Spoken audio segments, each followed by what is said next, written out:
हरिओम. भगवद्गीताबोध योगदास श्री जयगणेश जोशी यांनी केलेले निरूपण. अध्याय 13 क्षेत्र क्षेत्रज्ञ विभाग योग. ओम श्री परमात्मने नमः. अथ त्रयोदशोऽध्यायः. जय योगेश्वर. परमात्म्याला नमस्कार. अध्याय 13 श्लोक क्रमांक 15.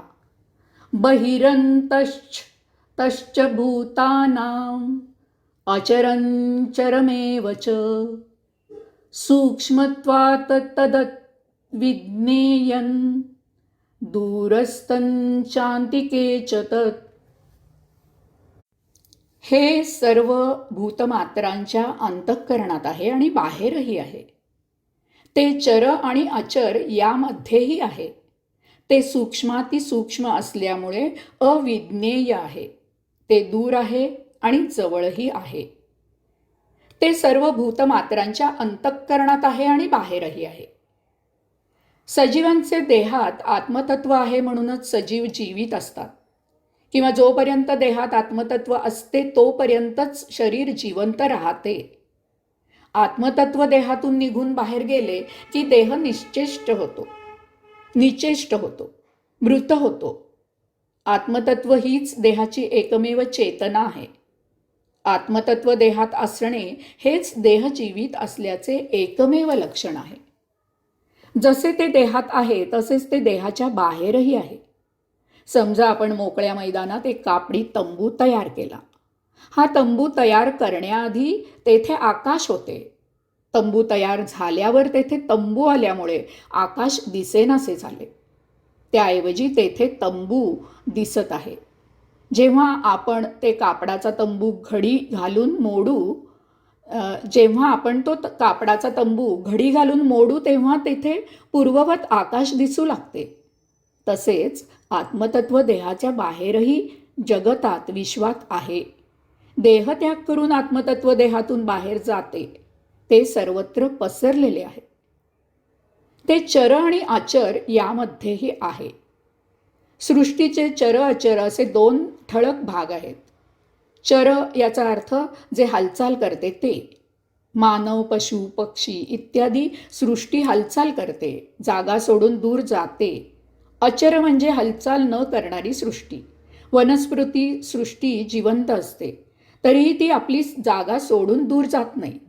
या अशा चर आणि अचर अशा दोन्ही प्रकारच्या सृष्टीमध्ये आत्मतत्व असते.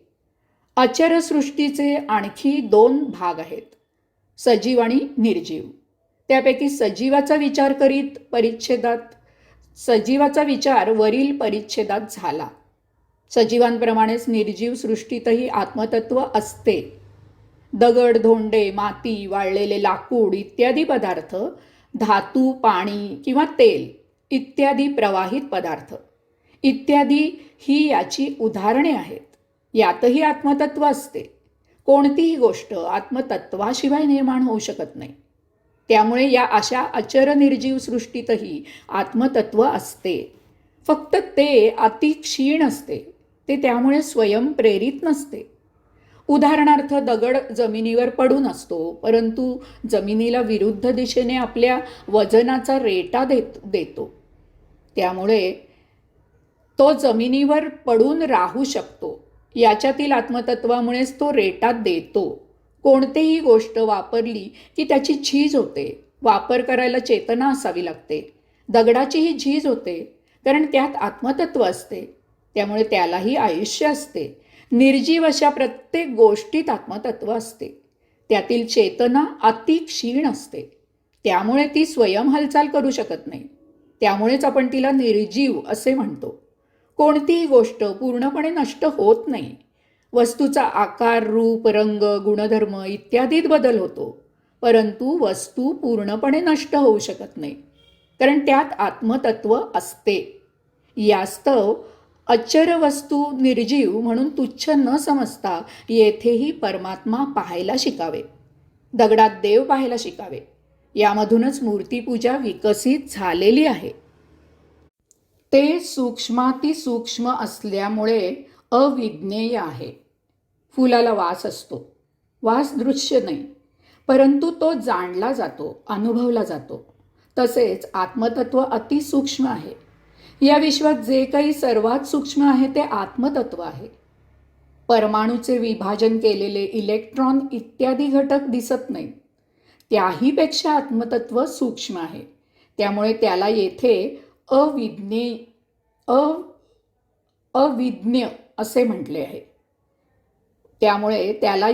अविज्ञ असे म्हटले आहे. याचा अर्थ विश्वात उपलब्ध असलेल्या अतिप्रगत विशेष ज्ञानाच्या अतीत जाऊन आत्मतत्व अनुभवायचे आहे. ते विशेष ज्ञानाने जाणून घेता येत नाही. ते ज्ञानाने जाणण्याचा विषय नाही.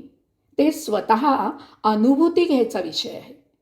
याचप्रमाणे ज्ञानापेक्षा स्वानुभवाने जग ओळखावे आणि याप्रमाणे आपण आपले आचरण ठेवावे. इतरांचा अनुभव धोका देऊ शकतो. यासाठी स्वानुभूती हीच कसोटी असावी. ते दूर आहे आणि जवळही आहे. आत्मतत्व आपल्यापासून सर्वात दूरचे जे काही ठिकाण आहे तेथे आहे आणि त्याचबरोबर ते आपल्या सर्वात जवळही आहे. आत्मतत्व आपल्या अंतःकरणात आहे. अंतःकरणापेक्षा आणखी जवळचे ठिकाण आपल्याला नाही. त्यामुळे आत्मतत्व आपल्या सर्वात जवळ आहे. आपल्या अंतःकरणाप्रमाणे आत्मतत्व विश्वाच्या केंद्रस्थानी असून ते विश्वाला आपल्या सभोवती फिरवत आहे. ते विश्वाच्या परिघाच्याही पलीकडे आहे. आपल्याला विश्वाचे केंद्रस्थान आणि किंवा विश्वाचा परिघ हेच सर्वात दूरचे ठिकाण आहे. तेथे त्याही पलीकडे आत्मतत्व आहे. त्यामुळे ते आपल्यापासून सर्वात दूरही आहे. आपण सर्वात जवळ किंवा सर्वात दूर असलेल्याशीही सारख्याच आपुलकीने वागावे. जवळचा दूरचा असा भेद करू नये. सर्वत्र आत्माच वास करत असतो. आपण म्हणजे आत्मचेतना आहोत. आपणच सर्वात असतो आणि आपल्यातच सर्व असतात. आपणच सर्वात असतो आणि आपल्यातच सर्व असतात. त्यामुळे इतरांशी म्हणजे आपल्याशीच वागायचे असते. हरिओम.